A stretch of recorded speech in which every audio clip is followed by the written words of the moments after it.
جس کی بنیاد انقلاب اسلامی ایران کے بعد 1979 میں رکھی گئی، تقریباً آج سے 47 سال پہلے، جسے خمینی صاحب نے رکھا، اور آج تک یہ انشاءاللہ باقی ہے، اور قیامت تک یہ احتجاج باقی رہے گا جب تک فلسطین آزاد نہ ہو جائے۔ قدس کسے کہتے ہیں بتانے کے لیے، یروشلم جو جگہ ہے اسے عربی میں قدس کہتے ہیں۔ قدس کے معنی ہوتے ہیں اظہار یکجہتی۔ ہم لوگ جو اظہار کر رہے ہیں اسی کو کہتے ہیں قدس۔ آج یہ کوئی ایسی ویسی جگہ نہیں ہے کہ آپ سوچے کہ مسجد اقصی صرف عمارت کی جگہ ہے، نہیں، عمارت نہیں ہے، بلکہ ابھی میں نماز سے پہلے دیکھا تو 144 ایکڑ میں یہ جگہ پھیلی ہوئی ہے، کوئی چھوٹی موٹی جگہ نہیں ہے۔ آج ہمارا کیا مقام ہے، وہ قبلہ اول ہے، مگر آج دیکھیں پوری امت مسلمہ خاموش ہے۔ اس لیے اور آج ہم ہر سال جمعے میں، الوداعی جمعے میں، رمضان میں یہ احتجاج کر کے ہم بتاتے ہیں کہ ہم زندہ قوم ہیں، ہم زندہ قوم ہیں۔ قرآن اور حدیث کے روح سے زندہ اسے نہیں کہا گیا جو زندہ ہو، بلکہ زندہ اسے کہا گیا ہے جو دوسرے کے لیے آواز اٹھائے۔ یہ اسلامی ممالک زندہ تو ہے، مگر قرآن اور روح کے حوالے سے وہ چلتی پھرتی لاش ہے، مگر زندہ نہیں۔ زندہ جو ہے وہ ایران ہے۔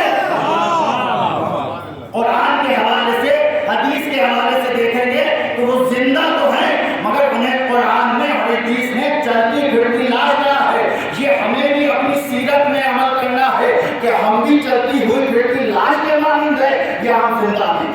اگر ہم دوسروں کے کام آتے ہیں تو باقی معنی میں ہم زندہ ہیں، اگر دوسروں کے کام نہیں آتے تو ہم زندہ نہیں ہیں۔ آج دنیا دیکھے یوم القدس منا رہی ہے، نہیں پوری امت مسلمہ بناتی تو آج شاید یہ غزہ کا حال نہ ہوتا، شاید آج یہ ایران کا حال نہ ہوتا، بلکہ وہی قوم بنا رہی ہے جو دراصل حقیقت میں زندہ ہے، اور ہم اس کے ماننے والے ہیں۔ اگر کردار سے کردار کو ملائیں گے تب پتہ چلے گا زندہ قوم کون ہے اور مردہ قوم کون سا ہے۔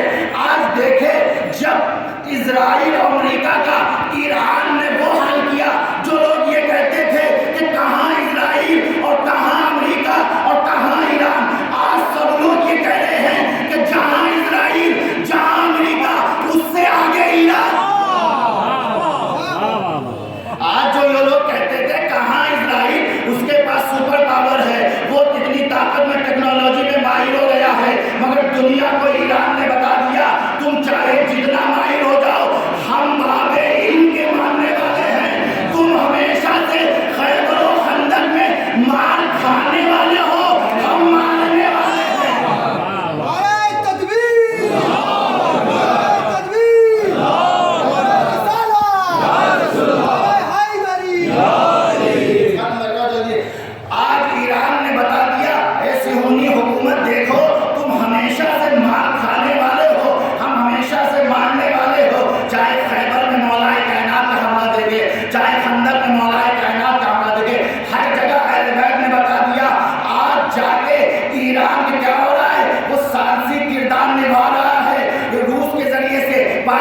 نہیں ہو، اس لیے کہ ہمیشہ شرط وہی رکھتا ہے جو جیتتا ہے، ہمیشہ شرط وہی رکھتا ہے جو جیتتا ہے۔ آج ایران نے شرط رکھ کے بتا دیا، اے دنیا کے امت مسلمان، تم جو خاموش ہو آج سمجھ لو، بازائی تم سوچ رہے ہو وہ امریکہ کا ڈونلڈ ٹرمپ چلا رہا ہے کہ ہم جیت گئے، ہمارے یہاں وہ مشہور ہے نا کہ اپنے منہ میاں مٹھو ہے، آج وہی کردار وہ اپنا رہا ہے کہ ہم جیت گئے، ہم جیت گئے۔ مگر ایران نے شرط رکھ کے بتا دیا کہ کل بھی تم خیبر میں ہارے تھے، آج بھی انشاءاللہ ہارو گے، انشاءاللہ فتح ایران کی ہوگی۔ نعرہ صلوات اللہ۔ جب تک ہمیں یہ آزادی نہ ملی، یاد رکھیے یہ 1948 میں جس وقت ہٹلر میں نظام کر رہا تھا یہودیوں کا، تو کوئی بھی کسی نے شیلٹر نہیں دیا تھا، صرف ایک فلسطین کے لوگ تھے کہ جنہوں نے ان یہودیوں کو شیلٹر دیا، مقام دیا۔ جیسا کہ ابھی خطیب اول نے بتایا کہ بہت بڑا رقبہ، چھوٹی موٹی زمین نہیں ہے، وہ تو زمین کا مسئلہ الگ ہے۔ سب سے پہلے ہمارا ایمان اور عقیدے کا وہاں جو ہے یہ جڑا ہوا ہے، اس لیے کہ وہ قبلہ اول ہے۔ دوسری بات یہ کہ بیت المعمور ہے۔ تیسری بات یہ کہ وہاں پہ ایک دو نہیں بلکہ 70,000 نبیوں کی قبر ہے وہاں پہ۔ تو ہم اس زمین کو ایسے کیسے چھوڑ دیں گے، ہے نا؟ تو لہٰذا یہ ہم ہی ہے کہ ہمیشہ آواز اٹھاتے رہے۔ مولا کے قول میں مولا نے ارشاد فرمایا کہ ظالم کے لیے دشمن بن جاؤ، مظلوم کے لیے حامی بن جاؤ۔ تو آج ہم ہی وہ قوم ہے کہ ظالم کے لیے دشمن بن کر ابھر رہے ہیں اور مظلوم کے لیے حامی بن کر، ورنہ سارے امت مسلمان جو ہے تماشا بین ہے۔ تو لہٰذا یہی وجہ ہے کہ جب تک یہ قیامت تک جو ہے یہ فلسطین آزاد نہیں ہو جائے گا، اس وقت تک ہم آواز اٹھاتے رہیں گے، یوم القدس مناتے رہیں گے۔ آج دیکھیے اسی یوم القدس کے حوالے سے، فلسطین کے حوالے سے بڑے بڑے علماء کو ہم نے کھو دیا، کھویا نہیں کھویا؟ آپ بتائیے، حسن رسول اللہ کو ہم نے اسی حوالے سے کھویا، بڑے بڑے چیز کو اسی حوالے سے کھویا، بڑے بڑے لیڈران کو اسی حوالے سے کھویا، وہ تعبیر جو ہے ہم نے اپنے رہبر معظم کو اسی حوالے سے کھول دیا۔ تو یاد رکھیے گا، اگر آپ صحیح رہبر معظم کے ماننے والے ہیں تو ان کے منشا کو، ان کے مقصد کو لے کر آگے بڑھنا ہے۔ ان کا مقصد یہی تھا، ان کی آرزو یہی تھی، ان کی تمنا یہی تھی۔